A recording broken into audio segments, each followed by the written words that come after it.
Now that Roger Ailes is gone from Fox News, 20th Century Fox is both trying to pick up the pieces and figure out just what exactly Roger Ailes was doing as the head of the company. It actually might surprise you to know that there was very little oversight on day-to-day operations at Fox by the parent company, especially with an important thing like the budget.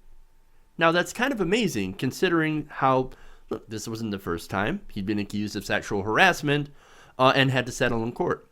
In fact, one of the recent things that has came out is a story of a woman who had been sexually harassed for about 20 years.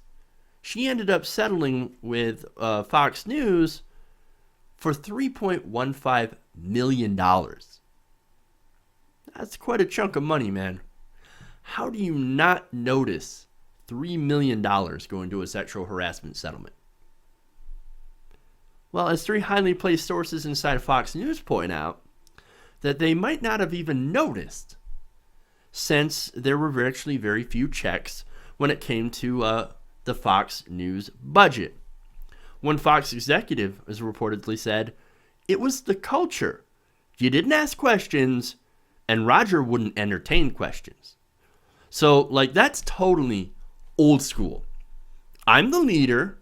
I'm the father figure. You don't question me. I'm the boss.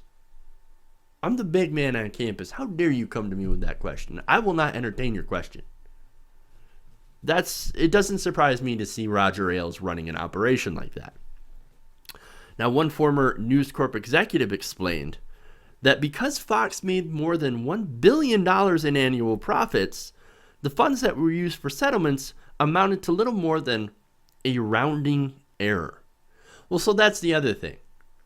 As long as Daddy's bringing home the bacon, we don't care what he does on the side or who he does on the side. So look, they made over $1 billion in profit. That's not revenue. That's profit, pure profit, man. And for a long time, if the money kept flowing, who cared if there was a sexual harassment suit now and then? Oh, well, we don't so he hit on Jenny in accounting. Well, Jenny in accounting, not too happy, right? But hey, who cares that she then went on to sue us? We settled, and now we're going back to bringing in the money. That's essentially what's going on. So basically, all of these suits, as big as they are, I mean, $3.15 million. That's just for one suit. I don't know how many suits Roger Ailes and Fox News have had to settle to, take care of his wandering dick. I mean, we don't know. We don't know. But it's a lot of money to us, but to Fox News, who brought in $1 billion a year in profit, it's peanuts. Nothing. But see, it's not just the money from the harassment suits that Fox executives are now looking at. They're also diving into places where Roger Ailes was spending money. And some of the places, man, get kind of dark, get kind of dirty. Gabriel Sherman of the New York Magazine explains. He writes, beyond the sexual harassment claims, Ailes was also able to use portions of the Fox budget to hire consultants, political operatives, and private detectives who reported only to him. Last week, according to the source, Fox News dismissed 5 consultants whom Ailes had hired to do work that was more about advancing his own agenda than Fox's agenda. So what exactly does that mean? What does that entail? What agenda?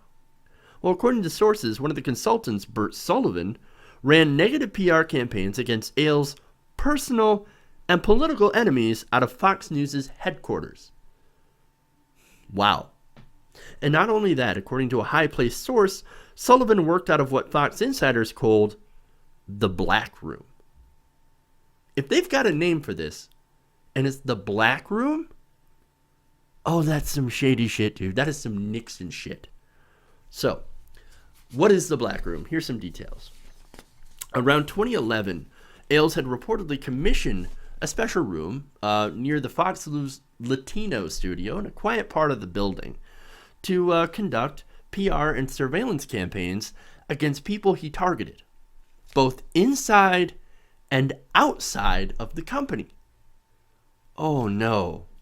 Fox employees Ken LaCourte and Jim Pinkerton, veteran political operatives who worked with Ailes since the 1980s, also worked with Solivan, the source said, adding that Ailes' personal lawyer and Fox contributor, Peter Johnson Jr., had advised the team. Now, of course, Peter Johnson Jr. said on a press release, denying that, of course. And look, I'm going to be a child here, right? Peter Johnson. That name belongs in porn. 2 different names for a dick. Apparently, this means that you need to be twice the dick to run something called the Black Room. I'm just saying. I'm a child, I know. Now, anyway, the article continues. Targets of the campaign included John Cook, journalists John Cook and Hamilton Nolan, who have aggressively covered Ailes for Gawker, which is now, of course, going bankrupt. Now, look, I've had issues with Gawker, okay? They're not exactly a good journalistic outlet, but every once in a while they hit on a good story, and covering Ailes, that's a good story. Now, according to one source, private detectives followed Cook around his Brooklyn neighborhood, and Fox operatives prepared a report on him with information they intended to leak to blogs. According to one source, one proposed line of attack claimed that Cook, whose wife, Slate News director Allison Benedict, is Jewish, was anti-Semitic. So they're essentially were going to smear Cook as an anti-Semite. Wow. Now, as for Cook, he said, quote, "I'm honored to be among Roger Ailes' enemies." Well, fair enough, man. And you're there. Fox operatives also targeted Joe Lindsley, the former editor of Ailes' local newspaper, the Putnam County News and Recorder. So, look, a lot of you might be wondering, why go after a dinky newspaper editor, right? It seems kind of weird. It seems kind of odd. I'm sure 90% of people watching have never read the Putnam County News and Recorder. So what the hell? Well, it turns out this beef, personal. In April 2011, Lindsley had a falling out with Ailes and quit the paper, along with 2 co-workers. Ailes assigned private investigators to follow Lindsley around Putnam County. He also asked Fox host Andrea Tantaros, whom Ailes had once seated next to Lindsley at a dinner party at Ailes' home, to contact Lindsley and report back on his whereabouts, according to 2 different sources. Meanwhile, Solivan posted negative comments about Lindsley on different blogs, according to another source. Look, man, having people followed and, having their whereabouts continuously being reported, that is some Nixonian shit. Look, I guess that makes sense because that's the time where Ailes is from. Ailes is fucking old school. And, not to mention, vindictive as fuck. I mean, once again, we go back to some of the allegations of the women who were sexually harassed. He said, "You either sleep with me or I ruin your career. You'll never work in this town." That's some vindictive shit. That's who he was, man. Now, Gabriel Sherman is another one of the targets, and he's the guy who's been reporting on a lot of the sexual harassment stuff for New York Magazine, and actually the writer of the article. Now, as I said, he was targeted, and he writes, "In 2012, while I was researching a biography of Ailes, Fox operatives set up web pages to attack my reputation, and Fox funds paid for Google search ads against my name that linked to the sites. One source also said private investigators employed by Fox contributor Bo Dietl were instructed to follow me and my wife." Scary, dude. He also notes that Dietl's firm was used to track Andrea Macris. Now, if you don't remember her, she had something to do with Bill O'Reilly and the falafel. Bill O'Reilly, she accused of sexual harassment way back in 2004. And that, as I said, that's where the falafel call comes from, I think. The loofah, falafel, something like that. Look, at the end of the day, Roger Ailes is a pretty bad guy. But as I just mentioned about Bill O'Reilly, he's not the only one there. See, you don't keep up activities like this alone. It's in the culture. When you build a culture like that, you attract people who believe in that same culture. So the question is, how much of the Fox News staff knew about these activities and either, one, participated in them, or two, helped cover them up? Now, the article points out that Fox News CFO Mark Kranz had approved budget expenditures throughout this entire period. And General Counsel Diane Brandy also approved contracts. Now, for their parts, both Kranz and Brandy claimed that they had no knowledge of expenditures for surveillance and online attacks. But of course they're going to say that. Now, we don't know that for sure, if they were actually involved. But you think the CFO might know, or at least would ask, where some of that money is going. You think they might have a record? Who knows? And of course, the reason that I say that is that once again, there's that culture. You ask too many questions and you're likely to be fired.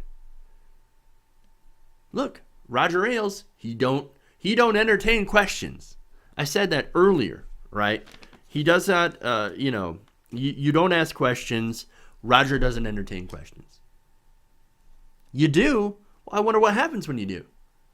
You get blackballed. You don't work in that town again. Intimidation.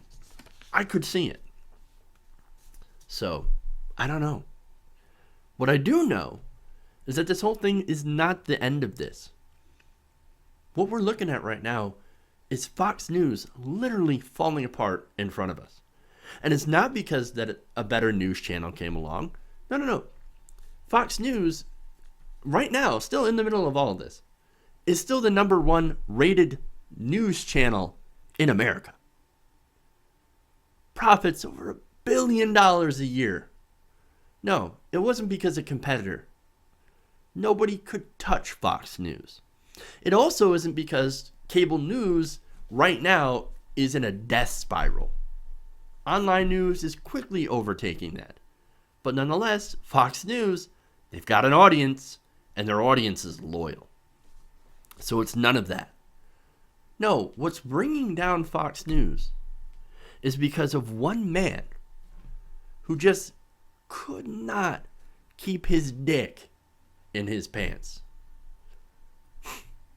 Amazing. That very thing has brought down empires. And Fox News may just be the newest thing that brings down. Hey everybody, if you like this video, then please like this video and share. And if you want to see more like this, then please hit that subscribe button below.